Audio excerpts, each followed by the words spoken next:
All right, let's get into it. The biggest news, I think, to come out of this past week, Shemar James declaring for the NFL draft after 3 seasons with the Gators.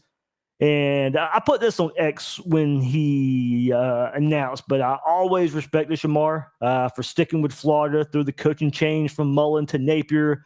Now, he did decommit while Mullen was the coach in late October of that year in that 2021 season. But, he decided to stick with Florida, signed with Billy Napier and the staff on early signing day of that cycle. So he just wanted to be a Gator. And then, look, there were plenty of suitors for him at that time. And after every season, as well as teams come calling to get him through the transfer portal. So now, of course, Florida would have to make it worth his while to stay. But Shemar's first choice was to remain in Gainesville these 3 years. So he was the first recruit to me to really turn around the linebacker room. Came in as Florida's second highest ranked player in Napier's transition class, only behind Kamari Wilson.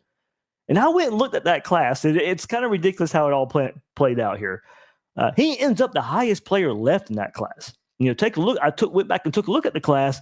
The top of that transition class was Kamari Wilson, Shamar James, Chris McClellan, Trevor Etienne, and Devin Moore. That was your top 5 of that transition class. And only Shamar James and Devin Moore stuck around and didn't enter the portal. So weird how it all turns out. So going back to James' first season, he had to play early and often. Go back to that year. The starting linebackers Amari Burney and Ventrell Miller. Miller ends up getting injured that season, opening up the door for James and Scooby Williams to play more. James took advantage, made his presence felt early as really the only true linebacker of the group. Played in all 13 games, started at linebacker in 4 games that year. And he did start in the first game of the season against Utah that year.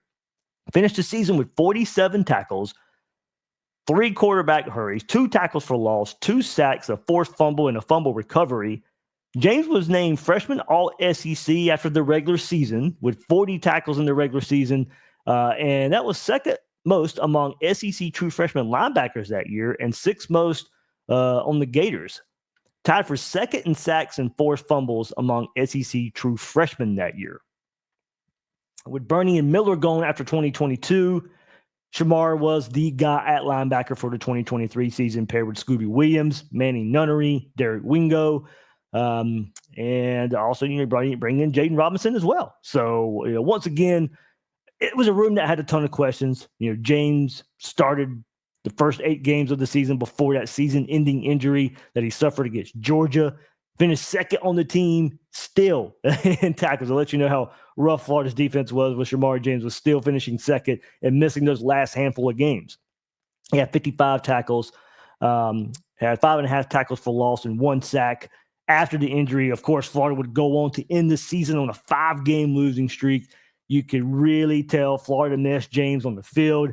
It did open the door for Jaden Robinson, the only linebacker signee in the class of 2023 to get more snaps. We got a glimpse of him. And look, another true linebacker. Make no mistake about it. I think you could see when you had, Amari Burney, who played well his last year, but was not a true linebacker. You had Scooby Williams, Derek Wingo, all these guys that were just trying to fit at linebacker. No surprise that a Shamar James, who played a lot of linebacker, fit right in. A Jaden Robinson, who played a lot of true linebacker in high school, fit right in. More so than those other guys that they just tried to pigeonhole. The previous staff, and look, the staff kind of had to do that early on, and you can certainly tell, though, once they started getting these true linebackers in, they were the difference makers at the position. Jaden Robinson showing promise as a true freshman. So then we get to 2024. James is healthy. He'd be paired with transfer Pup Howard. So that made a really good 1-2 punch. You noticed it from the get-go. Even with the slow start for Florida's defense in the 2024 season against Miami and against Texas A&M, you could still tell the linebacker position was much better with those 2 guys there together. Scooby Williams goes to Texas A&M. And just give Florida 2 true linebackers at the spot for the first time in years. And you got to pair it with a returning Jaden Robinson and Derek Wingo, and also, of course, a heralded true freshman Myles Graham and Aaron Chiles. So this finally gave Florida a deeper, more talented room than it had in quite some time. And even being able to withstand the injury to Pup Howard, who basically missed all of November with an injury. So going to Shamar James, Played in all 12 games in the regular season for the Gators, of course, making 59 tackles, picking up 2 sacks, also forced and recovered a fumble, had an interception in his last game in the Gasparilla Bowl, of course, 33-8 win for the Gators. Add 5 tackles for Shemar James, all of which were solo. But you go and look at it. Notable game for him, that 27-16 big win over LSU. Had 2 of Florida's 7 sacks in that game, made a career-high 11 tackles. This earned him the SEC Defensive Player of the Week honors when Florida got the first big upset in November against the Tigers. So Shamar James really making his presence felt when Pup Howard had to miss some games because of injury, and when the whole defense needed to take a step forward and did so. Shamar James was a big part of that in November. So, look, I think looking back at Shamar James, he was a steady presence at the spot when Florida desperately needed it during his time at Florida. He helped set he helped set the foundation for what is now a position of strength for Florida. We would have not said that last year. We'd have definitely not said it 2 years ago. He set the foundation for this room now that we think also highly of. He certainly could still have a role on this team for the 2025 season, but with Pup Howard coming back, Jaden Robinson, Myles Graham, Aaron Chiles, all those guys coming back with experience, adding the highly regarded Ty Jackson and along with Miles Johnson, it makes roster sense for Florida to be okay here and even take another step next season with all the talent coming back in the room in Shamar James on the way out. And that's not really that's not a shot at Shamar James. That's just more of a praise for what this staff has done at the linebacker spot. And we knew Chiles and Graham were going to be coming in as heralded true freshmen. You weren't going to be able to hold those guys back for too long. Pup Howard really burst onto the scene. Jaden Robinson probably a lot better player than when he was given credit for when he was recruited.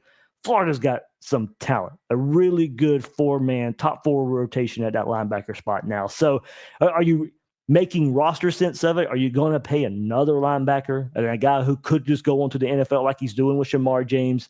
It makes a lot of sense for him. It makes a lot of sense for Florida. So, and look, I give him a whole lot of credit for sticking through the coaching change, and Shamar James will. And I loved him in interviews as well. Shamar James is one of the best interviews, certainly in front of the mic there. So certainly going to miss him. Definitely, will be missed. Leadership. I think Florida's going to be fine there as well, but I do think that's one spot that will have to be made up with Shamar James not in that room there. So. Muddy Waters does bring up a good point, and we might get in some of this talk too with the transfer portal in just a bit too. But does bring up, I think Aaron Chiles will eventually move to edge rusher. I don't know if he'll eventually make a full-time move there, but I can see where they will slide him over in certain situations. And he could be a versatile piece there. You do mention, super athletic, does a lot of things the staff likes to use with edge rushers, like dropping back into cover, setting the edge. Certainly. I think so too. Yeah, I do think he has a spot there and can move him around. And like I said, move him around. And I think Florida's got some, with the talent also you got there. You can see Chiles there at that edge rusher spot with Pup and Graham, or Pup and Jaden Robinson on the field at the same time too. You could see some 3 linebacker sets from Florida.